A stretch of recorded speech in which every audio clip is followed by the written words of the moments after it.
Bismillahirrahmanirrahim.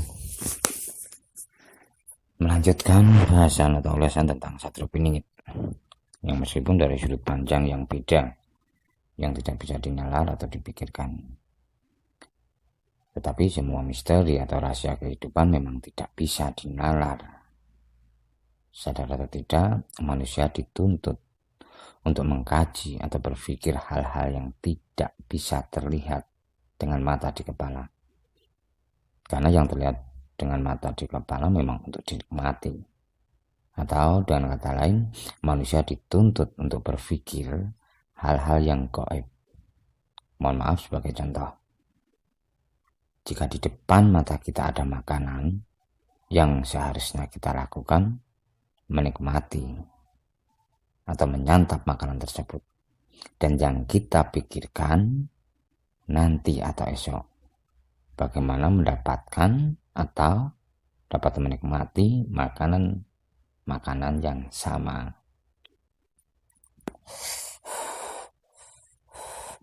Menyimak tabir misteri tentang Satrio Piningit, kalau kita lihat dengan mata di kepala tentu sulit untuk mendapatkan jawabannya.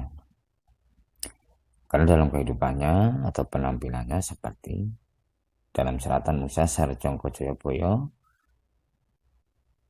dituliskan bergelar pangeran perang, kelihatan berpakaian kurang pantas, tipu daya dalam proses lalan atau pengrami.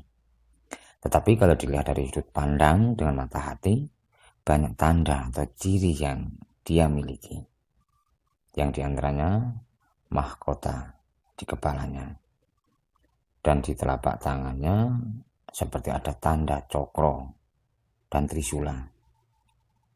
Dan kemanapun dia pergi selalu didampingi pasukannya, yaitu dari pasukan makhluk halus atau makhluk gaib. Dia yang mendapat gelar Sabdo Pangku Jagat, yang menjadikan jin setan berpelayangan begasaan takut, lari kocar kacir melihatnya, dan tentu tunduk kepada dia dan perintah-perintahnya. Di dalam bait Jongko Joyoboyo ditulis dalam bait 162, banyak suara aneh tanpa rupa, pasukan makhluk halus sama-sama berbaris, berebut garis yang benar, tak kelihatan dan tak berbentuk. Dan pada bait 164 dituliskan, seluruh makhluk halus berada di bawah perintahnya, bersatu padu membantu manusia Jawa.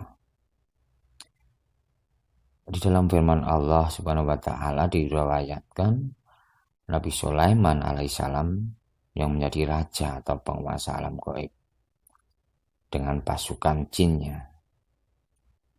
Kalau diruntut, ini mohon maaf, ini pendapat pribadi, ada kemungkinan Satrio Piningit dididik atau didampingi oleh Nabi Sulaiman alaihissalam, atau ada kemungkinan ada hubungan khusus di antara keduanya, yang mungkin ada hubungan dalam hal ini proses reinkarnasi. Wallahu alam. Dan dalam bait Jongko Joyoboyo ditulis Satrio Piningit dibimbing atau didampingi atau dijaga oleh Sabdo Palono Genggong, yang dari kacamata anak-anak berkaromah, beliau adalah Nabi Khidir alaihissalam dan Nabi Sulaiman alaihissalam. Pengukuhan atau penyematan gelar Pambadhya Sabdo dan Sabdo Pangku Jagat menurut spiritual atau anak-anak berkaromah dilakukan di pelataran Candi Borobudur beberapa waktu yang lalu. Dan penobatan raja atau pengukuhan raja yang terjadi di bulan Agustus. Jadi dari sudut pandang batinnya, sosok Satrio Piningit benar-benar ada dan telah hadir di tengah-tengah kita. Tetapi untuk saat ini masih menyembunyikan diri menunggu goro-goro. Dan saat ini Satrio Piningit menggembleng atau menguatkan pasukannya dengan menguatkan Sabdo Dadi Dungo Mandi dengan penekanan pada keimanan yang tentu berdasar dari surat Al-Fatihah ayat yang kelima. Iya akan na'budu, iya akan nasta'in. Pasukan tanpa bayangan, tidak nampak atau tidak terlihat. Seorang pendekar atau orang yang mempunyai ilmu atau kelebihan. Karena proses spiritual batiniah yang dilakukan mensucikan sukmonya dengan menyiksa rogonya.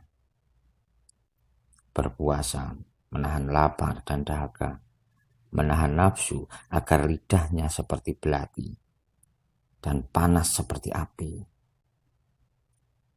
Dan dengan duduk diam tak bergerak untuk mencelaraskan antara pikiran, hati dan tindakan dengan alam untuk mendapatkan kekuatan atau energi alam yang nantinya untuk menguasai makhluk halus atau pasukan jin. Satrio Piningit dengan gelar Sabdo Bangku Jagat mendidik pasukan hitamnya dan menanamkan dalam jiwa pasukannya pengabdian baik kepada umat dengan siap membantu siapapun dalam kondisi dan situasi apapun tanpa pamrih, berharap imbalan ataupun sanjungan, dan pengabdian diri kepada Allah Subhanahu wa Ta'ala dengan siap mengorbankan kehidupannya untuk umat-umat Allah, termasuk dengan jin ataupun arwah gentayangan, dengan berwasilah atau tawasul untuk makhluk-makhluk halus. Karena pada hakikatnya manusia dituntut untuk mengimankan baik dirinya sendiri, orang lain, terlebih makhluk halus atau bangsa jin. Seperti apa yang dilakukan Nabi Sulaiman alaihissalam. Dan manusia dituntut untuk memperbudak jin. Karena pada kenyataannya yang terjadi saat ini, manusia diperbudak jin dengan dikuasai pikiran atau nafsunya, yang menjadikan luntur atau hilang keimanannya. Orang-orang yang menjadi bagian dari perjuangan Satrio Piningit adalah orang-orang yang lebih mengutamakan naluri atau hati dalam menyikapi kehidupan. Karena iman itu di dalam hati. Satrio Piningit yang saat ini dalam proses pemasangan tanda kepada siapapun dengan acak, yang tentu dengan bantuan wali-wali Allah, para leluhur tanah Jawa, bahkan raja-raja Nusantara, dan tidak ketinggalan pasukan makhluk halus atau bangsa jin, yang tentu hanya bisa dilihat dengan mata hati, yang salah satunya adalah siluman atau pasukan kera, dengan menjaga rumah siapapun yang nantinya akan menjadi bagian dari perjuangannya. Memang aneh dan tidak bisa dinalar atau dipikirkan. Karena sisi inilah yang menunjukkan sejatinya Satrio Piningit. Sebenarnya apa yang menjadi sosok Satrio Piningit? Ditakuti makhluk halus atau disayangi wali-wali Allah, dihormati penduduk langit. Ini berdasar pendapat spiritual ataupun anak-anak berkaromah. Tidak lain adalah sifat ndablek.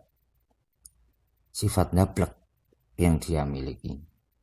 Kuat prinsip hidupnya. Dengan dasar apapun yang terjadi karena ketentuan dan kehendak Allah Subhanahu wa Ta'ala. Keyakinan dia dengan zat suci Allah yang menjadikan hidupnya hanya untuk mengabdi baik pada umat, terlebih kepada Allah Subhanahu wa Ta'ala. Sifat ndableknya dengan dasar semua kehidupan dari Allah, dan hanya Allah yang tahu maksud dan tujuannya, dan pasti Allah akan memberi jawaban-jawabannya. Allahu Akbar. Apakah ini jawaban dari apa sebenarnya kekuatan Satrio Piningit? Yang tentu tidak lain adalah iman kepada Allah Subhanahu wa Ta'ala. Yang dari pendapat anak berkaromah, di hatinya tertulis lafal Allah. Alam akan menjawab kekuatan Sabdo Pangku Jagat Satrio Piningit, yang tentu dengan cara yang kemungkinan akan terjadi di akhir tahun ini, yang tentu akan memakan banyak korban. Saat ini pasukan jin atau makhluk halus Satrio Piningit sudah bersiap-siap menghancurkan kesombongan dan kemungkaran manusia. Utang pati balas pati, yang mungkin menjadi sasaran mereka orang-orang suci yang takut bercerita tentang kebenaran, dan pejabat-pejabat yang lupa atau tidak menepati janjinya dengan menyengsarakan rakyatnya, seperti Bait Jongko Joyoboyo dalam Seratan 143 akhir tahun 2020 atau tahun kembar.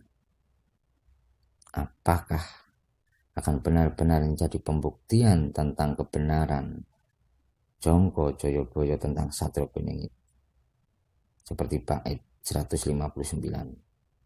Selambat-lambatnya kelak menjelang tutup tahun akan ada dewa tampil berbadan manusia, berparas seperti Bathara Kresna, berwatak seperti Baladewa, bersenjatakan Trisula Weda, tanda datangnya perubahan zaman.